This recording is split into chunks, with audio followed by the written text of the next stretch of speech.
My name is Ethan Caldwell, and for the past 14 years, I believe I had a mostly solid marriage with my wife, Caroline. We met in our early 20s, all bright eyed and hopeful, and by 23, we were married. Our relationship hadn't been perfect. No marriage is, but if you'd asked me a year ago, I'd have told you we were on stable ground. Nothing extraordinary, but nothing catastrophic either. We shared a home, routines, the occasional argument about finances or chores, and plans to celebrate 15 years of marriage soon. A normal couple's life, I'd have said. But life has a way of blindsiding you when you least expect it. The blindsiding came for me one Tuesday afternoon at Caroline's workplace, of all places. She works at Weston Associates, a mid-sized company that deals with corporate account management. She'd started there about 2 years ago, thanks in part to a mutual friend of ours, Blake, who pulled some strings to get her foot in the door. The day I learned something was wrong, it started with me needing a spare set of house keys. I'd locked myself out, a scatterbrained moment, and realized Caroline had a duplicate in her purse. She texted me that she'd be in a meeting at 3 o'clock, so if I swung by around 3:30, she could hand the keys off quickly. No big deal. I was near her office anyway. I arrived, found the receptionist, asked for Caroline. The receptionist told me she's in a department meeting, sorry. I was about to settle in the waiting area, but then a familiar voice called out, "Ethan." I turned to see Blake, the friend who got Caroline the job. I hadn't seen him in months, so we greeted each other with a friendly handshake. "Man, it's been a while," he said, smiling. "Everything good?" I explained about the keys, how I'd locked myself out. He laughed. "Typical. You want to grab a coffee or something while you wait? I'm almost done for the day." "Sure," I shrugged. "Why not? Caroline can text me when she's out, and I'll come back." Blake nodded, leading me away from the hustle of the cubicles. As we walked, I texted Caroline quickly. "Went for coffee with Blake. Text me when you're free with the keys." Moments later, she responded, "Which Blake?" That was weird. She knew only one Blake well, the same man who helped her get the job. But maybe there was confusion. I replied, "Our friend." Instantly, I noticed those three dots bubble up, then vanish. After a minute, she texted, "Don't be gone too long. I need help at home." I half smiled. She sounded a bit rattled. Blake led me across the street to a coffee place with a small veranda. Brew and Bloom. We ordered iced coffees and sat outside, the afternoon sun warm on the back of my neck. "So how's Caroline doing at Weston?" I asked casually. He exhaled, drumming his fingers on the metal table. "She's, integrated well. Boss loves her. She's got a lot of friends, maybe more than friends." I raised an eyebrow. "Meaning?" He frowned, looked around as if worried someone might overhear, then leaned in. "I'm not 100% sure, but I have a suspicion your wife might be having a fling with a coworker here." I stared at him, waiting for the punchline. None came. Then I let out a short laugh. "That's insane, you're joking, right?" He shook his head slowly. "Wish I was, but I'd seen some signs. The way they talk in hushed corners, the rides they take together, small stuff. Some rumors floating around, too. I didn't want to say anything if it was just smoke. But you're my friend, figured I owe you a heads up." Inside, my stomach twisted. Caroline cheating? Over the last year or so, we'd had some rough patches. What an affair. "Why tell me now?" I asked. Blake took a deep swig of coffee, "Because I saw them in the break room last week after hours. The door was half open. They were closer than normal colleagues. Let's leave it at that." He sighed. "I can't prove it's a full-blown affair, but it doesn't look innocent either. And, well, it's apparently been going on for a while. People talk, you know?" I felt my fingers trembling around the plastic coffee cup. "Jesus, who is this guy?" "Name's Warren," he said. "He's mid-30s, unmarried, sort of a charmer. In a different department than Caroline, so they don't share a direct boss, but they cross paths often. People have noticed their closeness." I exhaled, eyes on the table, trying to gather my thoughts. "And you're sure?" "I mean, you only suspect." Blake looked sympathetic. "I can't be 100% sure, but I've known her and I've known you. The signs are pretty glaring." "All right," I said softly. "Thanks for telling me." "Look," he added, "I know it's tough to hear. You might want to keep an eye out. Maybe talk to her." "I will," I murmured. "I guess it's better to know than be kept in the dark." Blake nodded, relief washing over him as if he dreaded telling me. A moment later, my phone buzzed. Caroline's text. Free now. Come get keys. I told Blake. He patted my shoulder, said he'd see me around, and parted ways. You sure you're okay? He asked one last time. No, I said, forcing a half smile. I'll manage. Getting the keys, feeling the tension, I went back upstairs to the Weston Associates offices. Caroline was waiting by the reception area, keys in hand, looking distracted. The moment I arrived, she forced a smile. Here you go, she said, pressing them into my palm. She glanced around nervously as if worried who might be watching. So you bought coffee with Blake, I finished. Yeah, just chatted a bit. Sorry, it took a while. She tried to hide it, but I caught a flicker of anxiety cross her features. Well, let's go. We can head home now. I shook my head, deciding to gauge her reaction. Actually, I told him we'd meet up for a short walk. He's finishing soon, might want to talk a bit more. You okay if I stick around half an hour? Her eyes widened. Half an hour? But I was hoping you'd help me with the yard when we get home. The grass is too long, and I need a hand organizing some boxes in the garage. She swallowed, adding, I need you at home. Sure, I won't be long, I said, playing it off. We can manage. She let out a short breath. All right, she said, forcing a light tone.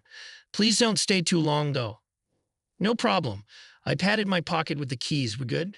Sure, she repeated, faking a quick grin. Then she added quietly, don't be late, okay?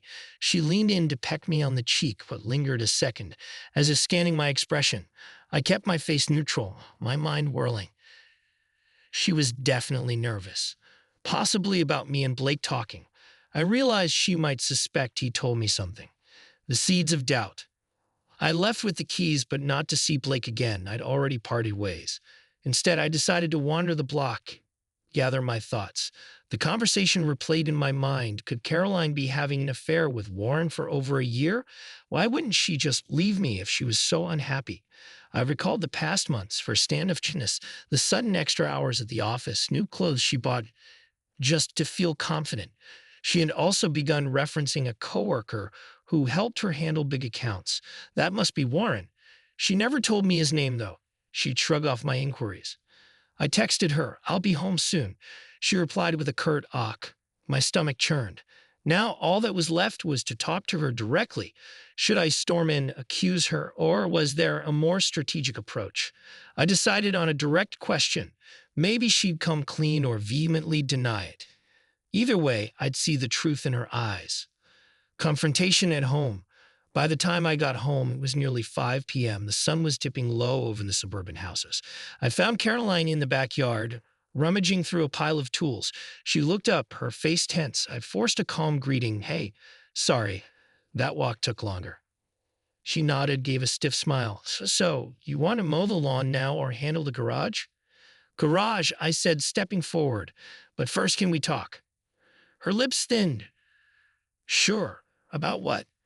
I gestured to the patio chairs. Let's sit. We sat facing each other, the mild breeze rustling the fence vines. Caroline, I said gently, this might sound strange, but I have to ask, are you involved with someone at Weston besides me, obviously? She froze. For a moment, she said nothing, just stared. Then she tried a half laugh. What do you mean?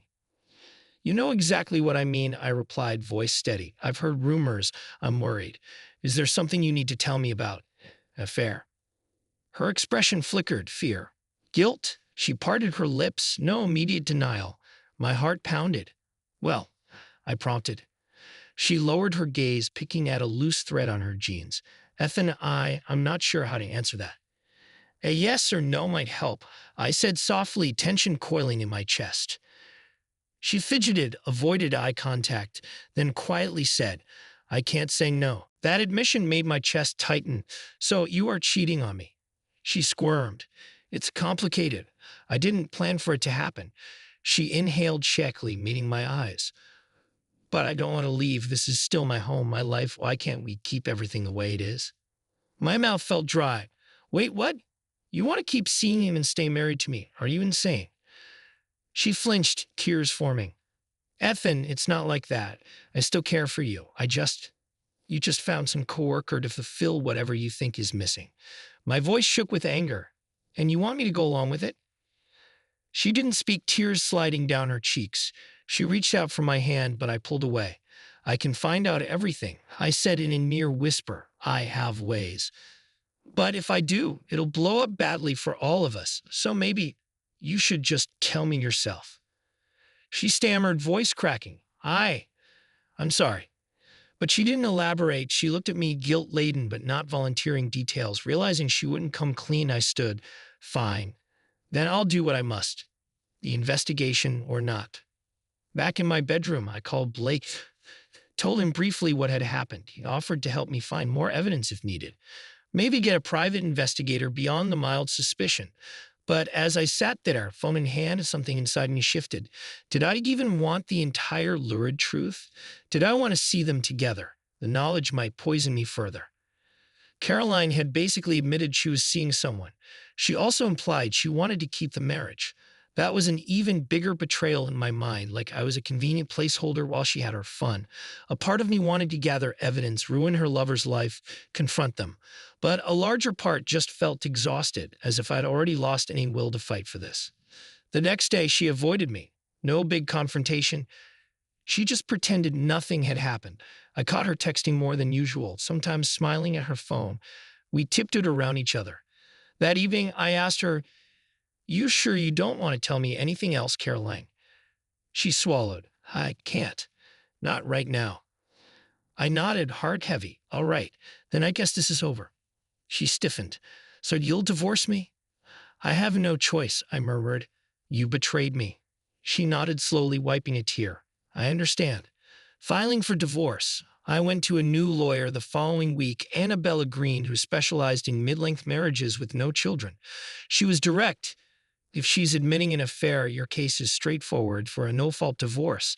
Legally, it might not change property division drastically unless she's used joint funds for the affair. "We rent. We have separate bank accounts mostly, since we both work," I said. She nodded. "That simplifies it. Are you aiming for any retribution?" "Sometimes we can push for more if we prove wrongdoing." I thought about it. My anger flared, but retribution wouldn't give me peace. "No, I just want out," I said. Annabella nodded. "Understood. Let's proceed with the standard dissolution." So we started the process. When Caroline got the official notice, she texted me just one word: "Sorry." That's it. No fight, no pleas to stop. She apparently accepted we were done. I realized she was content to keep her arrangement with her coworker and let me go, or maybe she felt guilty enough not to contest. We parted ways under the same roof for a few more awkward weeks, splitting duties around the house. Then she found a friend's place to crash, her coworker lover. Warren was his name, reportedly got an apartment in the same complex. That rumor came from Blake, who overheard it at the water cooler. I didn't confirm or care to. The day she moved out, we exchanged a final stoic goodbye in the empty living room. She said, "I wish it had ended differently." I said, "It should have, but you made your choices." Aftermath, letting go of vengeance. When the dust settled, I had a conversation with Blake about possibly exposing them at the office. He shrugged. "Dude, if they keep messing around, the rumor mill's enough. They might get demoted or quietly told to leave." Part of me considered stepping in, but I realized revenge wouldn't fix my heartbreak. I told him I'm done. If she wants that life, let her have it. He nodded respectfully. The final hearing for our divorce arrived 3 months later. Caroline and I signed the paperwork in a small meeting room. She looked thinner, eyes showing regret, but no words left her lips except a quiet thank you. Then the judge stamped the final decree. We walked out of the building, two strangers. A month later, Blake told me Caroline had quit Weston Associates, though had Warren. They apparently ended up at some new place. Another rumor said they moved to a different state. I guess she wanted a fresh start with him, or maybe just to avoid the shame. I didn't bother verifying. Epilogue: a chance for peace. Now, about a year since that revelation, I stand in my new apartment with a small balcony overlooking the city. I found a sense of peace I never expected. Work keeps me busy, and I enjoy the simpler times with friends on weekends. Some nights, yeah, the memory of Caroline stings. We were together 14 years. We'd almost made it to that 15-year milestone, but we didn't. And that's okay because we were over well before I realized. Do I regret not waging some war against her or her lover? Sometimes a small voice says I should have gone scorched earth, exposed them both. But truly, letting go was my path to freedom. By not letting the bitterness consume me, I found closure. The revenge I needed was simply to move on with dignity. Blake jokes that next time I need to do thorough background checks on any future spouse. We share a laugh. I appreciate the humor. I'm not jaded. I still believe in love. I just learned the hard way that trust can't be forced. And if someone breaks it, you have to protect your own well being. 14 years. We had good times, but they ended overshadowed by a year of betrayal. That's life, I guess. People change, or maybe they reveal who they were all along. I no longer lie awake plotting how to get them back. Instead, I focus on building a future that's entirely mine. One day, I might meet someone who values fidelity, honesty, someone who doesn't find excitement in sneaking around. Until then, I have a quiet sense of relief. My wedding ring is in a drawer, a relic of a chapter closed. And as I gaze from my balcony at the city lights, I can breathe freely, no secrets looming over me. In the end, I realize that leaving behind a spouse who doesn't love you enough to stay faithful is better than living in a lie. Yes, heartbreak is real, but so is hope. And sometimes a man's got to walk away from a 14-year marriage to find the self respect he almost lost.